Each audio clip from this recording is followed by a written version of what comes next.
Nobody knew where he was. We knew something was wrong right away. I don't know where he's at. What did you do with him after that? Enough is enough.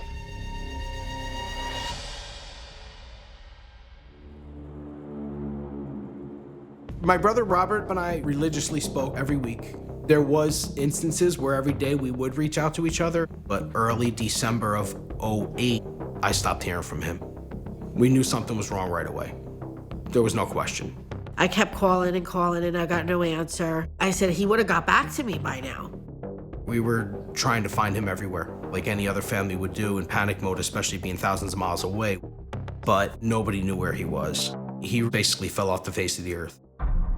My sister, more than myself, started calling his roommate at the time, Daniel Alexander, and saying, hey, he was living with you. Where is he? What's going on? He said, yes, he was here, but he's not anymore. I said, well, I know that, but I'm trying to find him. And he kept saying, no, I don't really know, nothing really. And that was it.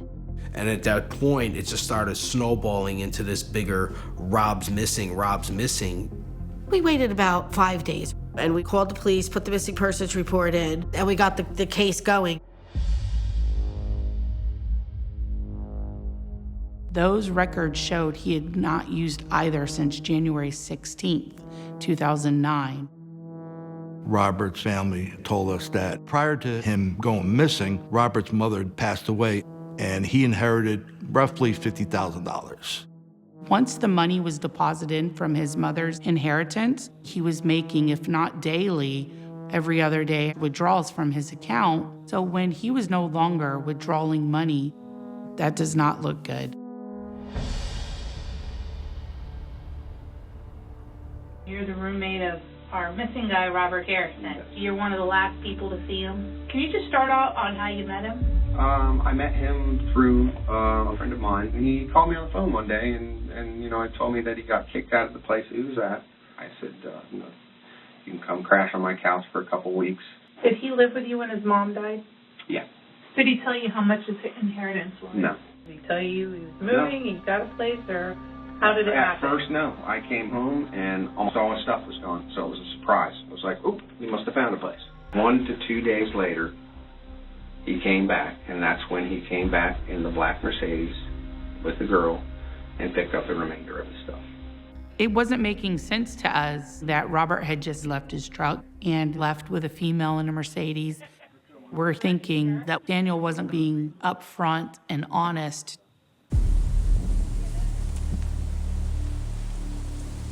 The trailer itself was run down, but it looked like it was being freshly renovated, and we're seeing new flooring, fresh paint. Also, there was a pawn slip where Daniel had recently pawned a guitar and an amp. That does not look good. A friend of Daniel, Larry Kelly, he had information that Daniel admitted to him that he had killed Robert. He explained that Daniel enlisted the help of his brothers, Donald Gould and Kenneth Alexander. He claimed that his brothers knew where the body was.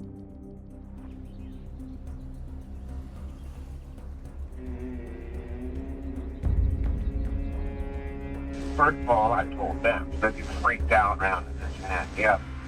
Now that's why he left his truck there with me. Now, it wouldn't hurt if you said something to corroborate my story good. You know what I mean? I tore my carpet out. I tore the whole floor out, and I went up and down that trailer 9 times, cleaning that up. There ain't no way they didn't find.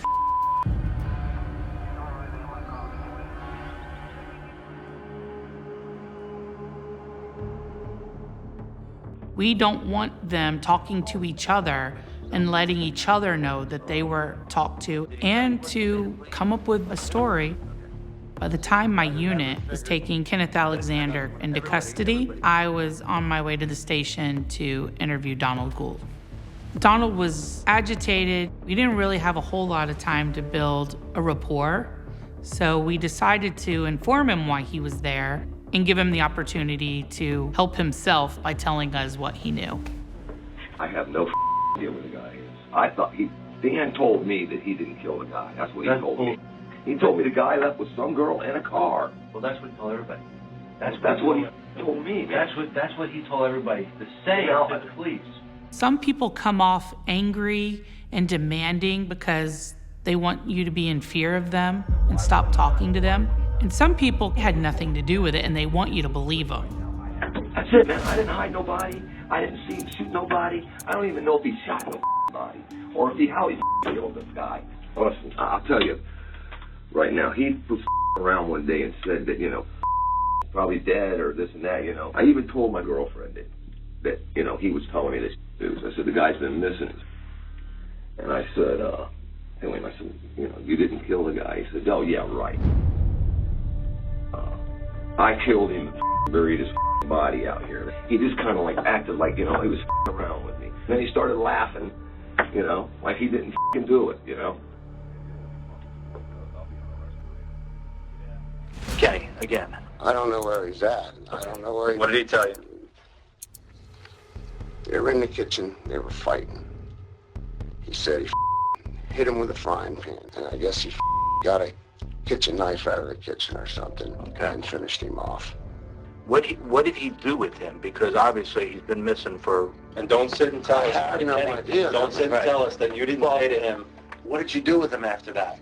He said he took him out in the woods and buried him, but I have no idea what that is. All right, knowing Danny, would he feel safe if it was on the property or down the street?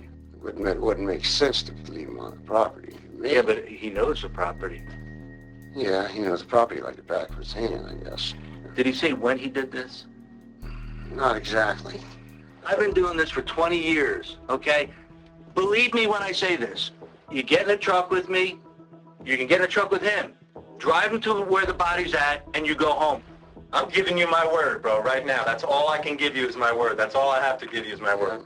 Tell me the truth and take me there, because if you continue to lie to Detective Boyle and he proves you were there, then you're an accessory. Right now, you're not. Well, let's go. Right now, you're a witness. I'll show you where it's at. Let's go. All right. Immediately, Randall Anderson drove Kenneth to the scene.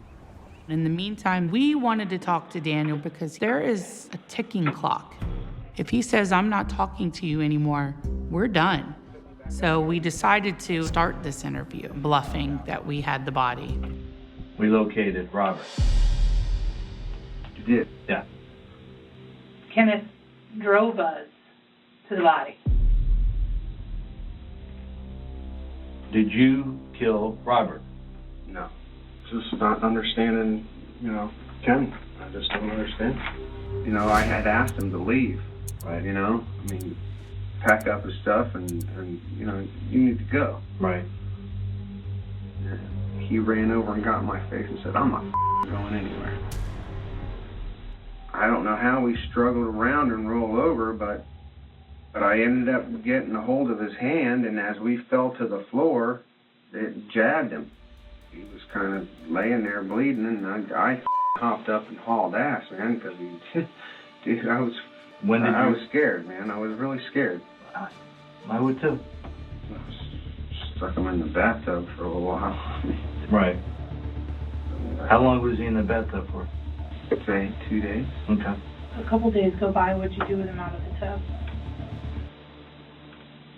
I had to do something, so I got scared and I went and buried the body. I left the room because we had to have made some progress finding Robert's body. So I left the room to go find out any updates. I talked to the investigative team that went with Kenneth out to the burial site, and they advised they had found a shallow grave. Once I learned they found the body, that gave me the upper hand in the next part of our interrogation. I just want you to know that we're not calling your bluff. Yeah, no, That's my biggest thing. I don't want you to think we're lying to you, that we know. Who cut him up? I did. Where'd you use to cut him up? Knife. Pretty much dismembered him. At what point did you call Kenneth? That wasn't until a week or two later. I think I told him what happened. I said that I'm in trouble and I just need this favor. Help me load it up and drag it off.